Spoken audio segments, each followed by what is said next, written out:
Hello नमस्कार दोस्तों, स्वागत है आप सभी का आपके अपने YouTube channel study for GK में। आज का यह वीडियो आपके लिए काफ़ी हेल्पफुल रहने वाला है अगर आप किसी भी एग्ज़ाम की तैयारी करते हैं साथियों।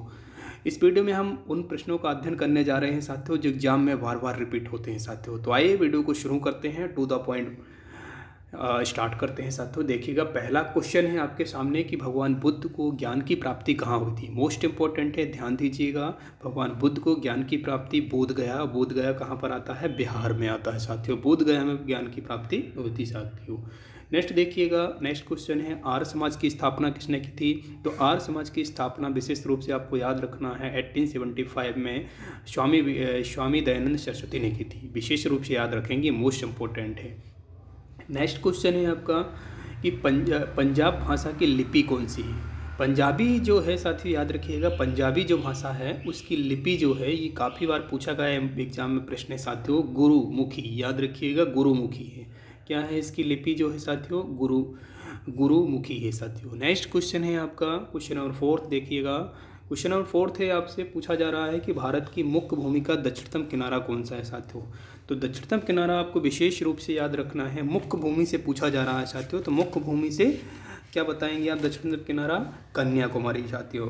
अगर हम पूछें कि आप बताइए भारत का मुख्य भूमि से उत्तरी किनारा कौन सा है, यानी उत्तरी बिंदु कौन सा है, तो आप बताएंगे इंद्राकोल। क्या बताएंगे साथियों? इंद्राकोल। इंद्राकोल कहाँ पर आता है साथियों? लद्दाख में आता है। और कन्याकुमारी कहाँ पर आता है? आप सभी को पता होगा साथियों, ये तमिलनाडु राज्य में आता है। क्लियर है। अब मैं बात करूं पूर्वी बिंदु की भारत के, तो पूर्वी बिंदु कौन सा है साथियों? तो ये पूर्वी बिंदु की बात कर लेते हैं हम। तो पूर्वी बिंदु है साथियों किवथू। क्या नाम है इसका? किवथू। किवथू कहाँ पर आता है साथियों? तो आप विशेष रूप से याद रखें, ये अरुणाचल प्रदेश में आता है। कहाँ पर आता है ये? अरुणाचल प्रदेश में आता है किवथू। कहाँ पर आता है? अरुणाचल प्रदेश में। अगर हम वही बात करें साथियों पश्चिमी बिंदु की, तो पश्चिमी बिंदु आपको भी याद रखना है। पश्चिमी बिंदु क्या है आपका? गौर माता। क्या है ये? गौर माता जो है भारत का पश्चिमी बिंदु है, गौर माता। और ये कहाँ पर आता है साथियों? गा से गौर और गा से गुजरात, आपको याद रखना। कहाँ पर आता है साथियों? ये गुजरात राज्य में आता है। नेक्स्ट देखिएगा, नेक्स्ट क्वेश्चन है आपका कि भारत में सबसे पहले सूर्य किस राज्य में उदय होता है साथियों। तो यहाँ पर बात कर रहे हैं राइट आंसर की। तो ध्यान दीजिएगा, सबसे पहले जो सूर्य उदय होता है साथियों अरुणाचल प्रदेश में होता है। कौन से राज्य में? अरुणाचल प्रदेश में। नेक्स्ट क्वेश्चन है आपका, नेक्स्ट क्वेश्चन देखिएगा, मोस्ट इंपॉर्टेंट है। यहाँ पर पूछा जा रहा है कि इंसुलिन का प्रयोग किस बीमारी के उपचार में होता है। तो इंसुलिन का जो प्रयोग है साथियों मधुमेह बीमारी के उपचार में होता है। मोस्ट इंपॉर्टेंट है, ध्यान दीजिएगा। नेक्स्ट क्वेश्चन है आपका, बिहू किस राज्य का प्रसिद्ध त्यौहार है साथियों। बिहू काफ़ी बार पूछा गया एग्जाम में साथियों, आपको ध्यान देना रहेगा। बिहू जो है काफ़ी बार रिपीटेड क्वेश्चन है ये साथियों, ध्यान दीजिएगा। बिहू किस राज्य का प्रसिद्ध त्यौहार है? तो असम राज्य का। कौन से राज्य का है साथियों? असम। नेक्स्ट देखिएगा, वहीं क्वेश्चन नंबर 8 की चर्चा करते हैं साथियों। कौन सा विटामिन आंवले में प्रचुर मात्रा में पाया जाता है। तो कौन सा विटामिन सबसे अधिक मात्रा में पाया जाता है इसमें आंवले में? तो आंवले में पाया जाता है विटामिन सी। आंवला जो होता है विटामिन सी का सबसे अच्छा स्रोत माना जाता है साथियों, याद रखिएगा। और विशेष रूप से याद रखना है कि जो आंवला जो होता है ना, आंवले को डॉक्टर प्लांट भी कहा जाता है। क्या कहा जाता है साथियों? डॉक्टर प्लांट कहा जाता है। ये भी आप विशेष रूप से याद रखेंगे। नेक्स्ट देखिएगा, वहीं हम बात कर रहे हैं क्वेश्चन नंबर 9 की। तो क्वेश्चन नंबर 9 है, भारत का प्रथम गवर्नर जनरल कौन था साथियों। तो भारत का प्रथम जो गवर्नर जनरल था उसका नाम था साथियों विलियम बेंटिंक। क्या नाम था? विलियम बेंटिंक, आप नाम याद रखेंगे। नेक्स्ट क्वेश्चन है कि कागज़ का आविष्कार किस देश में हुआ था। मोस्ट इंपॉर्टेंट है। तो कागज़ का जो आविष्कार हुआ था साथियों ये चीन में हुआ था। कहाँ पर हुआ था? चीन में। ये देखिएगा, चीन में आविष्कार हुआ था कागज़ का। नेक्स्ट क्वेश्चन है, गौतम बुद्ध की बचपन का नाम क्या था साथियों। गौतम बुद्ध की बात कर चुके हैं साथियों पहले भी हम कि गौतम बुद्ध को ज्ञान की प्राप्ति कहाँ हुई थी? बोध गया बिहार में हुई थी, आपको याद रखना है। गौतम बुद्ध का बचपन का नाम साथियों सिद्धार्थ था। नेक्स्ट क्वेश्चन है आपका, भारत में सशस्त्र बलों का सर्वोच्च सेनापति कौन होता है। राष्ट्रपति। ऑप्शन आपको राइट ऑप्शन लगाएंगे, राष्ट्रपति भारत में सशस्त्र सेनाओं के सर्वोच्च सेनापति होते हैं। नेक्स्ट, रतौंधी किस विटामिन की कमी से होती है साथियों। तो विटामिन ई। विटामिन ए की कमी से होने वाला रोग क्या है? रतौंधी। रतौंधी का संबंध आँखों से है साथियों, याद रखिएगा। और विटामिन ए की जो स्रोत माने जाते हैं गाजर, आम, पपीता साथियों, ये याद रखिएगा। नेक्स्ट क्वेश्चन है पोंगल किस राज्य का त्यौहार है? पोंगल है साथियों तमिलनाडु राज्य का। तमिलनाडु विशेष रूप से याद रखेंगे। गिद्दा और भांगड़ा किस राज्य के लोक नृत्य है? गिद्दा और भांगड़ा बहुत चर्चा में रहते हैं साथियों, तो याद रखिएगा ये पंजाब राज्य के क्या हैं? लोक नृत्य हैं साथियों। नेक्स्ट क्वेश्चन है देखिएगा क्वेश्चन नंबर 16 देखिए, टेलीविजन का आविष्कार किसने किया था? टेलीविजन का आविष्कार जॉन लॉगी बेयर्ड ने किया था, मोस्ट इंपोर्टेंट है। नेक्स्ट है आपका भारत की पहली महिला शासिका कौन थी? रजिया सुल्तान। आप सभी जानते होंगे रजिया सुल्तान के बारे में, भारत की पहली महिला शासिका के रूप में जानी जाती है। मछली किसकी सहायता से सांस लेती है साथियों? तो मछली गलफड़ों की सहायता से सांस लेती है, आपको याद रखना है। नेक्स्ट क्वेश्चन है बहुत चर्चा में रहने वाला नारा है साथियों इंकलाब जिंदाबाद। इंकलाब जिंदाबाद का नारा किसने दिया था? भगत सिंह। भगत सिंह द्वारा दिया गया इंकलाब जिंदाबाद का नारा आप याद रखेंगे। नेक्स्ट क्वेश्चन है आपका जलियांवाला बाग हत्याकांड कब हुआ था? 13 अप्रैल 1919। आप अमृतसर पंजाब, आप सभी को डेट याद होगी, आप विशेष रूप याद रखेंगे। जलियांवाला बाग हत्याकांड कब और कहाँ हुआ था? अमृतसर पंजाब में 13 अप्रैल 1919 को हुआ था साथियों। नेक्स्ट क्वेश्चन है आपका सांची के स्तूप का निर्माण किसने कराया था?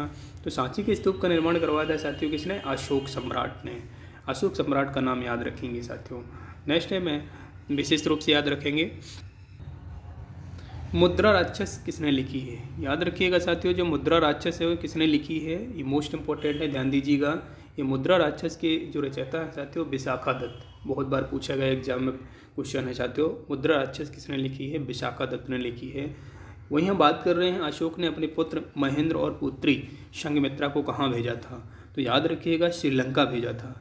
अशोक जो थे साथियों याद रखिएगा बौद्ध धर्म के अनुयायी थे, और अंतिम रूप से अगर हम बात करें तो बौद्ध धर्म के प्रचार प्रसार के लिए इन्होंने अपने पुत्र और पुत्री को यानी महेंद्र और संघमित्रा को कहाँ पर भेज दिया था प्रचार के लिए? बौद्ध धर्म के लिए श्रीलंका भेज दिया था साथियों।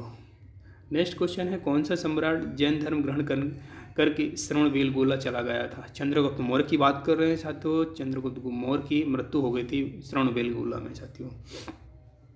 अंतिम मौर्य सम्राट के रूप में कौन था साथियों? अंतिम मौर्य सम्राट बृहदत्त था साथियों, आपको याद रखना है, मोस्ट इंपॉर्टेंट है। वहीं हम बात कर रहे हैं महाभाष्य के लेखक कौन है? तो महाभाष्य के लेखक है साथियों पतंजलि। पतंजलि महाभाष्य के लेखक के रूप में जाने जाते हैं साथियों। नेक्स्ट क्वेश्चन है दोस्तों ध्यान दीजिएगा, यहाँ पर बात कर रहे हैं कि पतंजलि किसके दरबार में आया था साथियों? तो पुष्यमित्र शुंग की बात कर रहे हैं। पतंजलि किसके दरबार में था साथियों? पुष्यमित्र शुंग के दरबार में था, विशेष रूप से याद रखेंगे। कनिष्क किस वंश का शासक था साथियों? तो ये कुषाण वंश का था, है ना, कुषाण वंश का शासक था कनिष्क, कुषाण वंश याद रखेंगे। नेक्स्ट क्वेश्चन है कनिष्क की राजधानी क्या थी साथियों? तो कनिष्क की राजधानी पुरुषपुर थी, ये अभी आप विशेष रूप से याद रखेंगे। भैया बात कर रहे हैं साथियों कि भारत में सबसे पहले शूर किस राज्य में? ये तो अभी पहले ही रिपीटेड हो चुका है क्वेश्चन, तो अरुणाचल प्रदेश आप पहले ही अध्ययन कर चुके हैं इसका। चलिएगा नेक्स्ट देखिएगा, वहीं बात कर रहे हैं साथियों भारत का सर्वोच्च सम्मान कौन सा होता है साथियों? भारत का सर्वोच्च सम्मान होता है भारत रत्न। आप सभी जानते हैं 1954 से शुरू किया गया था साथियों, विशेष रूप से आप याद रखना है। नेक्स्ट देखिएगा भारत रत्न से सम्मानित प्रथम महिला कौन सी थी साथियों? इंदिरा गांधी, विशेष रूप से याद रखेंगे। 1971 में इनको भारत रत्न से सम्मानित किया गया था। भारत की प्रथम महिला थी साथियों जो प्रधानमंत्री के तौर में थी साथियों, याद रखिएगा। नेक्स्ट देखिएगा भारत में मानसून सबसे पहले कहाँ आता है साथियों? तो केरल राज्य में, जून के प्रथम सप्ताह में ही आ जाता है, बहुत चर्चा में रहता है केरल उस समय जब मानसून आता है साथियों। वहीं हम बात कर रहे हैं भगवान बुद्ध को ज्ञान की प्राप्ति, ये रिपीटेड क्वेश्चन है, तो बोध गया बिहार आपको याद रखना है।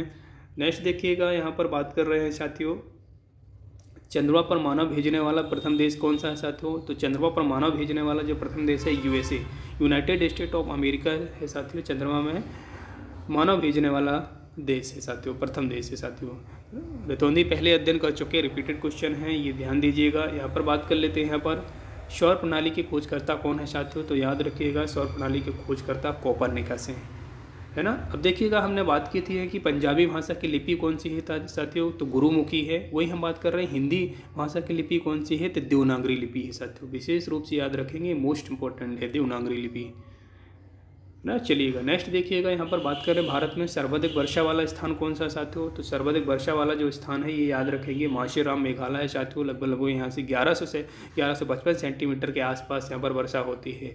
विश्व में सबसे अधिक वर्षा वाला स्थान भी माना जाता है साथियों, याद रखिएगा माशेराम। कहाँ पर आता है साथियों? मेघालय में आता है।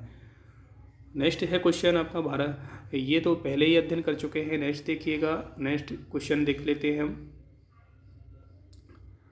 सर्वाधिक चमकीला एवं गर्म ग्रह कौन सा है साथियों? तो सर्वाधिक चमकीला और गर्म ग्रह की बात करें तो शुक्र का नाम याद है, शुक्र ग्रह के बारे में आप याद रखेंगे साथियों। भारत पाकिस्तान के बीच की सीमा रेखा कौन सी है साथियों? तो भारत और पाकिस्तान के बीच संबंध भी खराब रहते हैं, इसी प्रकार से आपको याद रखना कि रेड क्लिफ रेखा है साथियों, याद रखिएगा। ये तो पहले ही अध्ययन कर चुके हैं। नेक्स्ट देखिएगा, भारत की प्रथम महिला राज्यपाल, ये विशेष रूप से आप याद रखेंगे। प्रथम महिला राज्यपाल कौन थी आपकी? सरोजिनी नायडू। सरोजिनी नायडू का नाम आप जरूर याद रखेंगे साथियों। क्लियर है साथियों? तो चलिए आज के इस वीडियो में साथियों इतना ही, मिलते हैं नेक्स्ट वीडियो में। वीडियो अगर पसंद आता है तो वीडियो को लाइक कीजिएगा, चैनल में पहली बार हैं तो सब्सक्राइब जरूर कीजिएगा। मिलते हैं नेक्स्ट वीडियो में, जब तक के लिए जय हिंद।